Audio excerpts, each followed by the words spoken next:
بسم اللہ الرحمن الرحیم۔ خدا را رشتہ کرنے سے پہلے اگلے انسان کو پرکھیں، اس کا کردار، چال ڈال سب کچھ معلوم کریں۔ میں نے ایک ماں کو کپڑے کی بالکل نئی 2 جائے نمازیں اٹھائے بیچ بازار کے دکھائیاں دیتے دیکھا۔ ان کو چند خواتین نے پکڑ کر بٹھایا اور پانی پلایا، مگر وہ سنبھالے نہیں سنبھل رہی تھی۔ ان کے کسی جاننے والے کے ذریعے ان کو گھر پہنچایا گیا۔ 3 دن بعد میں نے اس واقعہ کی تحقیق کی تو میرے سامنے حقیقت کھل کر کچھ یوں آئی۔ رونے والی محترمہ کا نام شمع ہارون تھا۔ میں نے کسی ذریعے ان سے ملاقات کی تو پتہ چلا کہ وہ بیوہ عورت ہیں۔ ان کی ایک بچی ہے جو اب یتیم ہو چکی ہے۔ شوہر کسی مل میں اچھے عہدے پر کام کرتا تھا، مگر کرنٹ لگنے سے اس کی موت واقع ہو گئی تھی۔ شوہر کی موت کے بعد کمائی کا سلسلہ موقوف ہو گیا تو انہوں نے خود سے بچوں کو فی سبیل اللہ قرآن پاک کی تعلیم دینا شروع کر دی۔ بچوں کے والدین نے اس نیک عمل کے عوض ان کو کچھ نہ کچھ ہدیہ دینا شروع کر دیا۔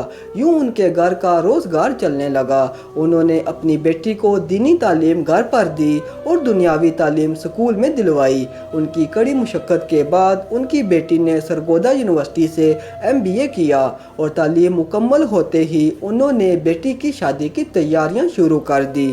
نیک ماں کی تربیت تھی، لہٰذا یونیورسٹی کے جدید ماحول میں رہنے کے باوجود ان کی بیٹی نے اپنا ہمسفر خود چننے کی بجائے یہ حق ان کو ہی دے دیا۔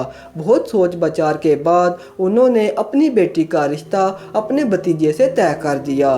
گو کہ نیک سیرت اولاد ہونے کی وجہ سے ان کی بیٹی کے لیے بہت سارے رشتے آئے، جن میں پڑھے لکھے اور مذہبی لوگوں کے گھرانے بھی شامل تھے، مگر شمع ہارون نے سوچا کہ میری بیٹی کو جو سکھ میرے بھائی کے گھر مل سکتا ہے وہ کہیں اور نہیں مل سکتا۔ لہٰذا بنا اپنے بھتیجے کی جانچ پرکھ کیے انہوں نے اپنی بیٹی کا نکاح کر دیا۔ نکاح کے بعد بابی کی طرف سے ڈیمانڈ شروع ہو گئی، مگر چونکہ پوری کرنا ممکن نہ تھا لہٰذا منت سماجت کر کے بیٹی کو رخصت کر دیا۔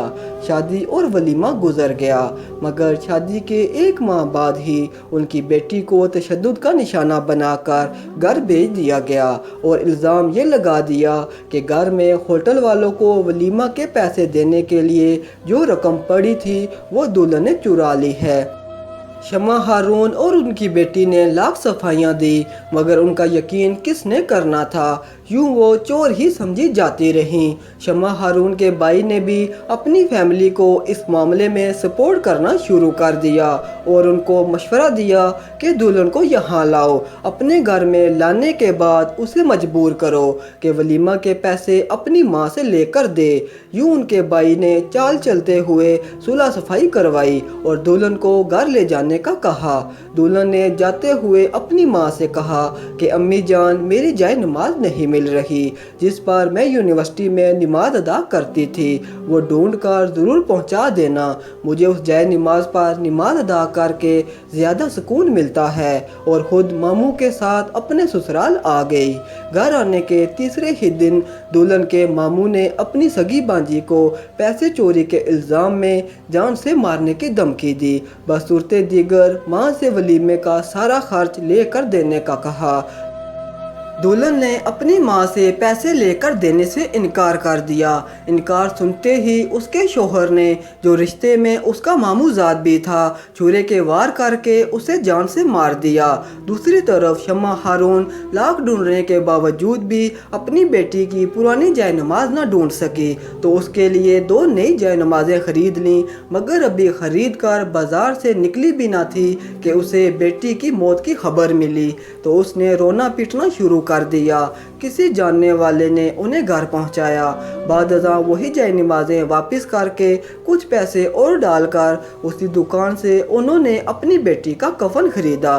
یہ محلے کی تاریخ میں پہلا جنازہ تھا جس کے بعد نہ یہ اعلان ہوا تھا کہ لوگ کھانا کھا کر جائیں، نہ ہی یہ اعلان ہوا تھا کہ کسی نے لین دین کرنا ہو تو مرحومہ کی ماں سے رابطہ کر لے، کیونکہ ماں کے پاس تو کچھ تھا ہی نہیں۔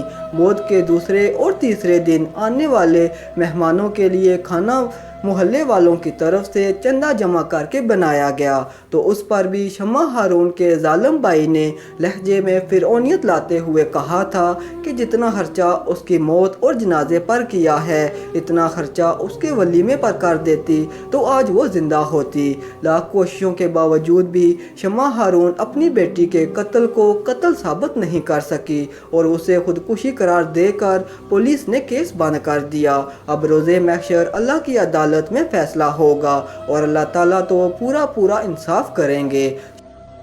شمع ہارون جیسی غلطی دہرانے والے لوگوں سے التجا ہے کہ بیٹی کا رشتہ پوچھ پڑتال کر کے جانچ کر دیں، اولادوں کو بلی چڑھا کر پرانے رشتوں کو برقرار نہ رکھیں بلکہ اولاد کی مرضی، خواہش اور خوشی کو مقدم رکھیں۔